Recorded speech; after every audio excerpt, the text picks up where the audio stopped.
Hello students, स्वागत है आपका मेरे इस चैनल पर। स्टूडेंट्स, जैसा कि आपने देखा था कि मेरे द्वारा आपको बताया गया था कि मध्य प्रदेश जिला न्यायालय भर्ती परीक्षा 2021 आ चुकी है और नोटिफिकेशन तो बहुत समय पहले आ गई थी, लेकिन इसका फॉर्म भरने की डेट थी जो 30 नवंबर थी। 30 नवंबर से स्टार्ट होना था आपका फॉर्म भरना। तो चलिए आज हम फॉर्म पर विजिट करते हैं और क्या क्या यहाँ पर बहुत सी आपकी जो क्वेश्चन जो कि आपके डाउट है वह आज इस वीडियो में क्लियर होने वाले हैं, इसलिए इस वीडियो को बहुत ध्यान से देखिए। और सेकंड बात कि फॉर्म में एक स्पेशल इंस्ट्रक्शन है कि यदि फॉर्म में कोई गलती होती है तो इसके जिम्मेदार आप हैं, सुधार के लिए आपको समय नहीं मिलेगा। इसलिए यह वीडियो बहुत ज़्यादा देखना आपके लिए ज़रूरी है ताकि जब आप ऑनलाइन शॉप पर जाएं तो आपको कोई भी प्रॉब्लम ना हो। तो देखिए स्टूडेंट्स, जैसे ही हम मध्य प्रदेश हाईकोर्ट की वेबसाइट पर जाते हैं रिक्वायरमेंट एंड रिजल्ट में, तो देखिए स्टूडेंट्स हमें इस प्रकार का इंटरफेस दिखाई देगा। हमें यहाँ पर ऑनलाइन एप्लीकेशन फॉर्म पर करना है क्लिक। जैसे ही हम अगर इस पर क्लिक करते हैं तो एक हमें नया इंटरफेस देखने को मिल जाता है। देखिए यहाँ पर हमें देखना है, हमें जो भरना है फॉर्म वो है किसके लिए, स्टेनोग्रेड 2, स्टेनोग्रेड 3 या इसके लिए। तो हम इस वैकेंसी के लिए जो ऑनलाइन एप्लीकेशन है तो सबसे पहले हमें रजिस्ट्रेशन करना होगा। रजिस्ट्रेशन के लिए हम यहाँ पर क्लिक करेंगे, क्लिक हेयर पर। जैसे ही हम यहाँ पर क्लिक करेंगे तो हमें एक नई विंडो ओपन होके यहाँ पर स्वैप हो जाती है। यहाँ पर कुछ टाइम लगता है, नेटवर्क जैसा आपका रहेगा उस प्रकार का यहाँ पर रहेगा। तो देखिए यहाँ पर कुछ इंस्ट्रक्शन है, हम इसको कर देंगे क्लोज। यहाँ पर आपको देखिए कुछ इंस्ट्रक्शन और दिए हैं। फॉर्म भरने से पहले नीचे दिए गए निर्देशों को ध्यान से पढ़ें। हमें मतलब जहाँ पर चिन्हित किया गया इस साइन से उस जानकारी को भरना आवश्यक है।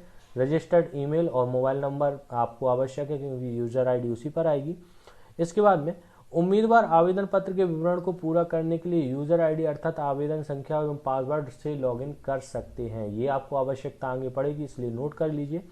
इसके बाद अभ्यर्थी केवल एक समूह के पद के लिए केवल एक ही ऑनलाइन फॉर्म भर सकता है। इसके बारे में डिस्कशन पहले हो गया है। जो फिफ्थ है यहाँ पर आप देखिए, अभ्यर्थी अपना ऑनलाइन फॉर्म बहुत सावधानी से भरे।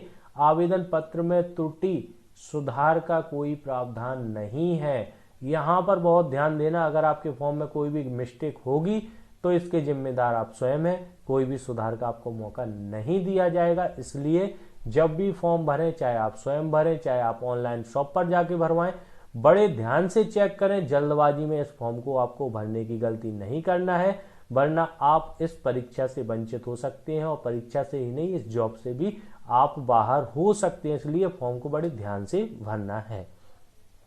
अब हम बात करें, सबसे पहले मैं रजिस्ट्रेशन डिटेल हमारा जो है उसको भरना है। बेसिक आपकी इन्फॉर्मेशन रहेगी, जैसे कि नागरिकता तो आपको इंडियन पर क्लिक करना है। देखिए मैंडेटरी रहेगा क्योंकि यहाँ पर स्टार का साइन हमें यहाँ पर देखने को मिल रहा है, तो यहाँ पर इंडियन।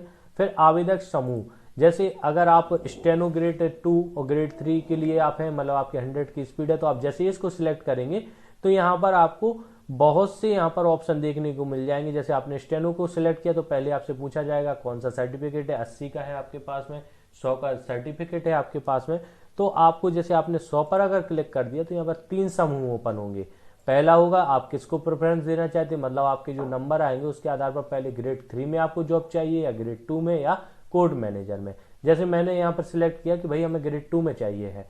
उसके बाद सेकंड प्रेफरेंस आपकी क्या रहेगी, अगर आपका इसमें सिलेक्शन नहीं होता है तो आप कहोगे मैं ग्रेड 3 की स्टेनोग्राफर में हो जाए। फिर लास्ट में अगर इन दोनों में भी नहीं होता है तो आप थर्ड प्रेफरेंस पे किसको रखते हो, कोर्ट मैनेजर को।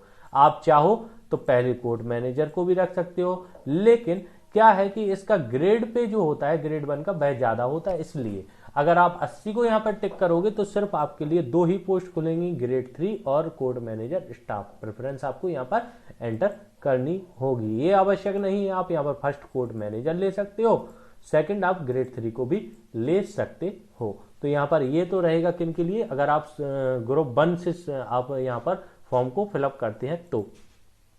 अगर हम ग्रेड 2 की बात ग्रुप बी की बात करें तो यहाँ पर असिस्टेंट ग्रेड 3 का हमें फॉर्म देखने को मिलता है, और जो कि यहाँ पर वैकेंसी सिर्फ एक ही समूह में है तो आप इसको भी ले सकते हैं। फिर आपके लिए इंग्लिश से, अगर आपकी इंग्लिश नोइंग है तो आप इसको भी सिलेक्ट कर सकते हैं और यहाँ पर इससे भी वैकेंसी फिलअप कर सकते हैं। अभी हम स्टेनो से कर रहे हैं तो स्टेनो को देख लें, या आप ग्रेड 3 कहें तो देखिए ग्रेड 3 से भी आप कर सकते हैं। नॉर्मली आप सिलेक्ट करें, वो कोई ऑप्शन ज़्यादा बड़ा है नहीं, सिर्फ स्टेनो है तो स्टेनो सिलेक्ट कीजिए। ग्रेड 3 का भर रहे हैं तो ग्रेड 3। यहाँ पर आप मिस्टर हैं, मिसेज हैं, क्या है, आप अपना यहाँ पर नाम दीजिए।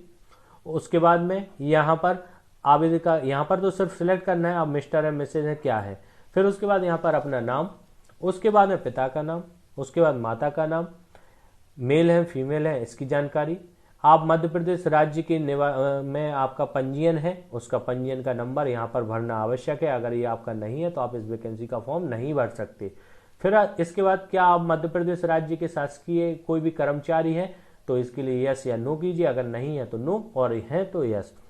उसके बाद में आपकी वैवाहिक स्थिति क्या है, अनमैरिड है, मैरिड है, विडो है मतलब विधवा है, आपका जो भी है आप उसको यहाँ पर एंटर कर सकते हैं। इसके बाद क्या आप मध्य प्रदेश के मूल निवासी हैं, नहीं है तो नो कर दीजिए, हैं तो यस कर दीजिए। यहाँ पर स्पष्ट करूंगा मध्य प्रदेश के निवासी एवं मध्य प्रदेश से बाहर के भी हैं वह भी फॉर्म भर सकते हैं, इसलिए कोई इशू नहीं होना चाहिए। यहाँ पर अगर निवासी नहीं है तो नो आप कर सकते हैं, अनरिजर्व कैटेगरी से आप फॉर्म डाल सकते हैं। यहाँ पर जाति वर्ग अगर आप ओबीसी हैं, एससी है, एसटी है, अनरिजर्व जो भी हैं यहाँ पर आपको सिलेक्ट करना है। उसके बाद आपसे पूछा जाता है कि आप फिजिकल हैंडीकैप हैं क्या 40% या उससे ज्यादा, तो आप यस भी कर सकते हैं और नो भी है। अगर आप नहीं है हैंडीकैप तो बिल्कुल आप नो कीजिए। यदि आप 40% से ज्यादा हैंडीकैप हैं तो यहाँ पर आपको यस करना पड़ेगा। उसके बाद यहाँ पर डेट ऑफ बर्थ अपनी फिलअप कीजिए। इसके बाद अपना मोबाइल नंबर और ईमेल आईडी आपको एंटर करना है। जैसे ही आप ईमेल आईडी एंटर करते हैं तो यहाँ पर जनरेट ओटीपी पर आपको क्लिक करना है और आप जनरेट ओटीपी अब जैसे ही करेंगे तो आपके मोबाइल पर एक ओटीपी आएगी, उसको आपको यहाँ पर एंटर करना पड़ेगा। यहाँ पर एक ऑप्शन और देखने को मिलेगा आपको। उसके बाद यहाँ पर आपको जो आपका ये नंबर देखने को मिल रहा है आपको यहाँ पर एंटर करना पड़ेगा और आई एग्री और रेडी पर वेरीफाई पर रीवेरीफाई पर करना है क्लिक, मतलब आपकी जो रजिस्ट्रेशन की प्रोसेस है वह हो जाएगी कंप्लीट। उसके बाद क्या होगा तो अब उसको मैं आपको कुछ स्लाइड के माध्यम से बता रहा हूँ, क्योंकि यहाँ पर मैं किसी भी स्टूडेंट की जानकारी नहीं फिलअप कर सकता, इसमें बिना जानकारी के मैं ये इंटरफेस दिखा सकता हूँ, इसलिए मैंने आपको इस प्रकार से दिखाया। अब मैं आपको स्लाइड के माध्यम से दिखाता हूँ इसके आगे की प्रोसेस। स्टूडेंट सबमिट पर आपने जैसे ही क्लिक किया तो आपको इस प्रकार का फॉर्म देखने को मिल जाएगा। सबसे पहले तो जब आपने फॉर्म को एंटर किया तो आपको एक नंबर मिला है वहां पर, उसको एप्लीकेशन नंबर को यहाँ पर डालना है। इसके बाद बहुत सारी जो इन्फॉर्मेशन है वो आपके फर्स्ट फॉर्म से ही आपके यहाँ पर आ जाती है, जैसे आपकी नागरिकता, आपका ग्रुप सिलेक्शन, उसके बाद आपकी शॉर्ट हैंड की गति कौन सी है, आपने कौन कौन सी प्रायोरिटी दी है, इन सब की जानकारी आ जाएगी। यहाँ पर आपका नाम, आपके माता पिता का नाम, सब कुछ बेसिक जानकारी यहाँ पर एंटर हो जाती है। जन्म तिथि भी आपकी आ जाएगी और ये सब जानकारी हो जाती है। इसके बाद यहाँ पर आपको भरना पड़ेगा पहचान चिन्ह, मतलब अपने शरीर का कोई एक ऐसा चिन्ह जिससे आपकी पहचान आइडेंटिफाई होती हो। तो जैसे आपके यहाँ पे मोल होता है मतलब तिल होता है, तो तिल कहीं पर भी है तो आप उसका कोई चोट का निशान है उसको, मतलब आपकी जिससे पहचान हो सके और वह नेचुरल आपकी पहचान है भाई कहीं ना कहीं से है, और वो ऐसा नहीं है कि कभी भी आप मॉडिफाई कर सकते, मतलब उसमें सुधार किया जा सकता है। ये निशान कुछ ऐसे होते हैं कि आप जिनको बहुत ज्यादा पहचान के लिए यूज करते हैं तो उसको आप डाल दीजिए यहाँ पर।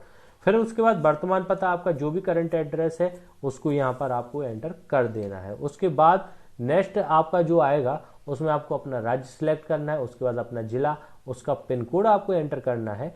क्या फिर उसके बाद क्या आएगा, क्या आपका वर्तमान पता और स्थायी पता एक ही है, अगर एक ही है तो यहाँ पर कर दीजिए यस, और नहीं है तो नो, और यहाँ पर आपको स्थायी पता अपना एंटर करना पड़ेगा। इसके बाद जब आप जैसे ही आगे बढ़ेंगे तो यहाँ पर परीक्षा का स्थान आपसे पूछा जाएगा, तो आपको परीक्षा का स्थान आपको 3 जिले आपको बताने हैं। देखिए अगर आप भोपाल, ग्वालियर, इंदौर, मतलब आपको जो भी नजदीक आपके सेंटर होते हो नोटिफिकेशन में दिए हुए हैं, आप उनको कहीं भी एक सिलेक्ट कर सकते हैं। तीनों में प्रेफरेंस देना है कि अगर हमें भोपाल नहीं मिलता तो हमें उसके बाद कौन सा शहर मिलना चाहिए, और अगर वह भी नहीं मिलता तो हमें 3rd नंबर पर कौन सा शहर मिलना चाहिए। इसके बाद वैवाहिक स्थिति ऑटोमेटिक ले लेगा, फिर आपको सेव एंड नेक्स्ट पर करना है क्लिक। इतना फॉर्म भरने के बाद में उसके बाद जो मेन क्लाइमैक्स है स्टूडेंट्स वो है यहाँ पर। क्या है तो यहाँ पर आपको अपनी एजुकेशनल रिक्वायरमेंट वाली जो बातें हैं वह यहाँ पर सब एंटर करना है। सबसे पहले आपको अपने 10th का यहाँ पर स्वैप करना है, सॉरी यहाँ पर 12th का यहाँ पर लगा दिया है मैंने इमेज, 10th का है। 10th में आपको यहाँ पर अपना बोर्ड का नाम, आपका उत्तीर्ण वर्ष, परीक्षा का प्रकार, परीक्षा का परिणाम, परसेंट, और साथ में रोल नंबर को भी एंटर करना है। उसके बाद में आपको अपना 12th का उसी प्रकार से आपने किस कॉलेज स्कूल से किया है, उत्तीर्ण वर्ष कौन सा था, परीक्षा परिणाम का रिजल्ट क्या रहा, कितना परसेंट रहा, और उसका रोल नंबर क्या था। इसके बाद में स्टूडेंट्स, यदि आपका 1 ईयर डिप्लोमा DCA वगैरह है तो उसका नाम यहाँ पर लिखना है, उसका कौन यूनिवर्सिटी से किया उसको, यहाँ पर उत्तीर्ण वर्ष और परीक्षा का परिणाम प्रकार, आपका फर्स्ट रहा सेकंड मतलब कौन सा है, उसके बाद में प्रतिशत, और इसके बाद में उसका रोल नंबर, मतलब आपको DCA PGD से भी किया है तो उसका रोल नंबर आपको एंटर करना होगा। यहाँ से एक बात स्पष्ट होती है स्टूडेंट्स की यदि आपका DCA रनिंग है और आपका उसका रिजल्ट का रोल नंबर नहीं और परसेंटेज नहीं है तो आप इस फॉर्म को नहीं भर सकते हैं। ये बात हमारी क्लियर हो जाती है। दोनों ही सर्टिफिकेट आपके पास, फर्स्ट ईयर का डिप्लोमा, फर्स्ट सेमेस्टर और सेकंड सेमेस्टर दोनों की सर्टिफिकेट होना चाहिए, मतलब एग्जाम का रिजल्ट आपका मार्कशीट होना चाहिए, तभी आप रोल नंबर और परसेंटेज यहाँ पर एंटर कर सकते हैं। यदि आप गलत एंटर करेंगे तो आपको जब सिलेक्शन होगा वेरिफिकेशन में बाहर कर दिया जाएगा। इससे एक बात स्पष्ट है कि आपका DCA कंप्लीट होना ही चाहिए। इसके अलावा यदि आप BE से हैं, डिग्री आपकी BE की है, CS IT से है, MC है, BC है, MSc IT CS से है, या BSc CS या IT से है, या MTech है आपका, तो आपको फिर DCA की आवश्यकता नहीं पड़ेगी। ये बात यहाँ पर स्पष्ट कह दी गई है। इसके बाद ग्रेजुएशन की बात की जाती है तो देखिए ग्रेजुएशन में आपका कौन सा सब्जेक्ट से आपने ग्रेजुएशन करी उसका नाम, किस यूनिवर्सिटी कॉलेज से करी उसका नाम, उत्तीर्ण वर्ष आपका क्या रहा वह, परीक्षा का प्रकार क्या है मतलब परिणाम जो आपका आया वह क्या है, उसके बाद परसेंटेज, और यहाँ पर रोल नंबर आपको एंटर करना है। यहाँ से हमें एक बात स्पष्ट होती है कि हमारी ग्रेजुएशन भी कंप्लीट होना चाहिए, क्योंकि हमें यहाँ पर लास्ट का परसेंटेज देना पड़ेगा। अगर भाई आप गलत देते हैं वेरिफिकेशन टाइम पर आप बाहर हो जाएंगे। इसके बाद स्टूडेंट्स हम जाते हैं नेक्स्ट अपने स्लाइड पे। तो देखिए यहाँ पर फॉर्म में आगे एनी अदर क्वालिफिकेशन, अगर आपकी ग्रेजुएशन के अलावा भी कोई अदर क्वालिफिकेशन है तो आपको यहाँ पर एंटर करना है। जैसे कि आपका MCOM हो, मतलब पोस्ट ग्रेजुएशन हो आपकी, या आपका MA हो, आपका MSc हो, कुछ भी है तो उसकी जानकारी आप यहाँ पर एंटर कर सकते हैं। ये नहीं है क्योंकि ग्रेजुएशन से एग्जाम है तो आप चाहें तो MCOM का भी यहाँ पर, या MSc या MA कुछ भी आपकी पोस्ट ग्रेजुएट है आप उसको एंटर यहाँ पर कर सकते हैं। इसके बाद जिस पर सबसे ज्यादा स्टूडेंट्स का डाउट है CPCT, तो देखिए यहाँ पर स्टूडेंट्स यहाँ पर स्पष्ट है CPCT score card exam passed from MP agency for promotion of information, मतलब हमारा जो मैप IT करवाता है CPCT उसका सर्टिफिकेट हो, या यहाँ पर any other agency institution recognized by the MP government, मतलब मध्य प्रदेश सरकार द्वारा मान्यता प्राप्त कोई भी यहाँ पर एजेंसी जिसके द्वारा, इंस्टीट्यूशन जिसके द्वारा इस प्रकार का सर्टिफिकेट प्रदान किया जाता है टाइपिंग से रिलेटेड, वह भी आपका वर्क करेगा। यहाँ पर स्पष्ट दिया है। उसमें आपको क्या करना है, यहाँ पर रोल नंबर एंटर करना है, CPCT का आपका एप्लीकेशन नंबर, उसके बाद डेट ऑफ एग्जाम, जिस दिन आपका एग्जाम हुआ था सर्टिफिकेट पर दिया रहता है वह, उसके बाद आपको यहाँ पर उसमें कितने आपका परसेंट रहा है उसको यहाँ पर एंटर करना है। उसके बाद हिंदी टाइपिंग में आपका कितना परसेंटेज रहा है उसको एंटर करना है। बहुत से स्टूडेंट कह रहे हैं सर कि हमारी इंग्लिश नहीं है तो क्या वैलिड होगा हमारा सर्टिफिकेट। देखिए स्टूडेंट्स यहाँ पर स्पष्ट आपको हिंदी के बारे में पूछा जा रहा है, मतलब आपका वैलिड होगा सर्टिफिकेट और आप हिंदी के नंबर को यहाँ पर एंटर करना है। उसके बाद हिंदी शॉर्ट हैंड, जैसा कि हमने स्टार्टिंग में अगर शॉर्ट हैंड सिलेक्ट किया है तो यहाँ पर शॉर्ट हैंड के बारे में हमने शॉर्ट हैंड यहाँ पर नाम देना है, कौन सी यूनिवर्सिटी से मान्यता प्राप्त हमारा शॉर्ट हैंड है उसको देना है। उसके बाद कौन से वर्ष में उत्तीर्ण हुआ वह देना, और गति क्या थी 80 थी 100 थी उसको सिलेक्ट हमें करना होगा।